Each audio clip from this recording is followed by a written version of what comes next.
আরে আরে আরে, এ কি করলি তুই?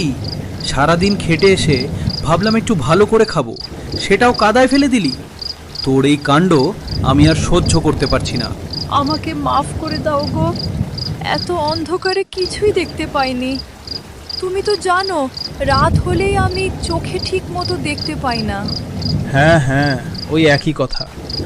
দিনের বেলা তো লাউ বাগানে দিব্যি ঘুরে বেড়াস, তখন চোখে সবই দেখা যায়। যত সমস্যা শুধু আমার কাজের সময়। তুমি বিশ্বাস করো, ইচ্ছা করে করিনি গো। তুমি বসো, আমি দেখি হাঁড়িতে আরেকটু ভাত আছে কিনা। দরকার নেই, তোর হাতের কিছুই খাবো না। যা, সামনে থেকে সরে যা। ভাবলাম বৃষ্টির দিনে মাংস ভাত জমিয়ে খাবো, সেটাও খেতে দিলি না, সব নষ্ট করে দিলি। এবারের মতো আমাকে ক্ষমা করে দাও, আর কোনোদিন এমন ভুল হবে না। আমি তোমাকে কথা দিচ্ছি। তোকে যবে থেকে বিয়ে করে এনেছি তবে থেকেই এই এক কথা শুনে যাচ্ছি, তোকে আর বিশ্বাস করতে পারলাম না। এই মুহূর্তে চোখের সামনে থেকে বেরিয়ে যা।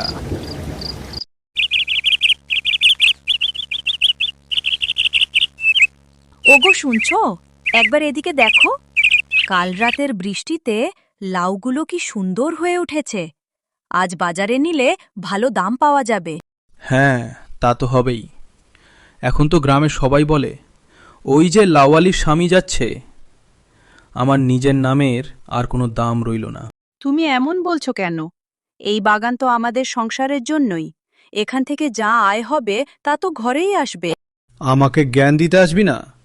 দিনের বেলা লাউ নিয়ে ঘুরলেই সংসার চলে না, রাতে স্বামীকে ঠিকমতো ভাত দিতে পারিস না, আবার বড় বড় কথা। বোকাদা, দারুণ খবর এনেছি। মাধব কৃষকের বাড়ি পেছনের লাউ মাচায় বড় বড় কচি লাউ ঝুলছে।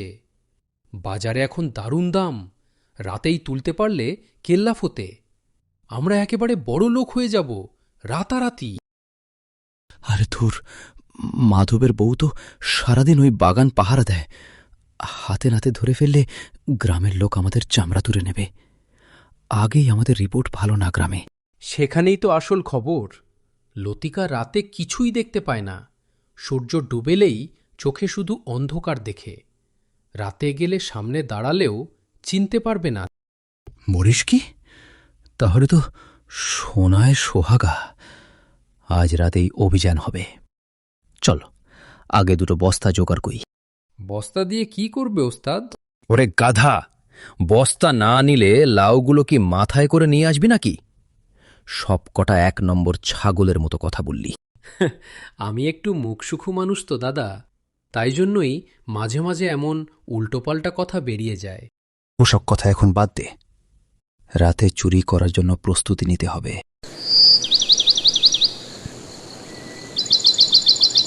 সাবধানে চল, একদম শব্দ করবি না। ওই দেখ, ওই দিকে দেখ, কি বড় রে! বড় বড় লাউ ঝুলছে। তাড়াতাড়ি বস্তা খোল, আমি কেটে দিচ্ছি।